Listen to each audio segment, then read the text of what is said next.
राष्ट्रपति स्वातंत्र्य दिन संदेशम നൽകുകയാണ് അതിന്റെ തത്സമയ प्रयासों के परिणाम स्वरूप स्वास्थ्य सेवा के क्षेत्र में हम क्रांतिकारी बदलाव देख रहे हैं।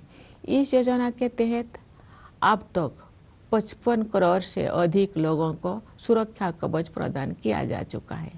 सरकार ने 70 वर्ष और उससे अधिक आयु के सभी वरिष्ठ नागरिकों को इस योजना की सुविधा उपलब्ध करा दी है, चाहे उनकी आय कितना भी हो। स्वास्थ्य सेवाओं तक पहुंच से जुड़ी असमानताएं दूर होने से गरीब और निम्न मध्यम वर्गों के लोगों को भी सर्वोत्तम संभव स्वास्थ्य सेवाएं उपलब्ध हो रही है। इस डिजिटल युग में ये स्वाभाविक है कि भारत में सबसे अधिक प्रगति सूचना प्रौद्योगिकी क्षेत्र में हुई है। लगभग सभी गांव में 4G मोबाइल कनेक्टिविटी उपलब्ध है।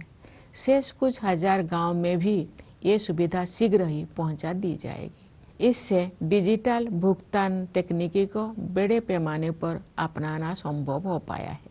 डिजिटल भुगतान के क्षेत्र में भारत कम समय में ही विश्व का अग्रणी देश बन गया है।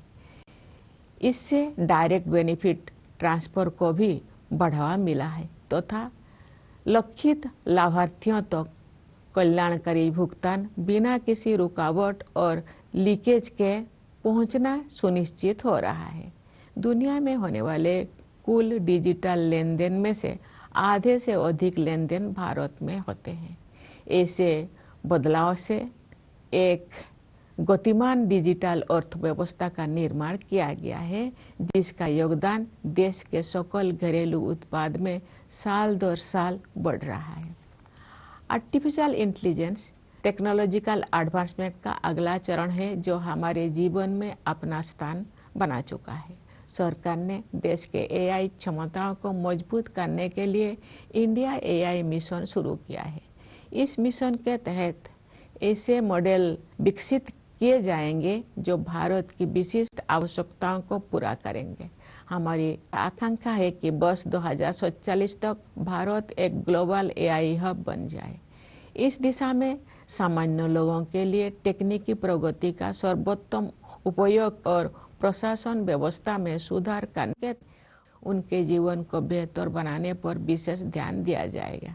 जनसामान्य के जीवन को बेहतर बनाने के लिए कारोबार को आसान बनाने के साथ साथ जीवन को आसान बनाने पर भी समान बल दिया जा रहा है। രാഷ്ട്രപതി സ്വാതന്ത്ര്യദിന സന്ദേശം നൽകുകയാണ്. അതിന്റെ തത്സമയ സംപ്രേഷണമാണ് ഇപ്പോൾ കണ്ടത്.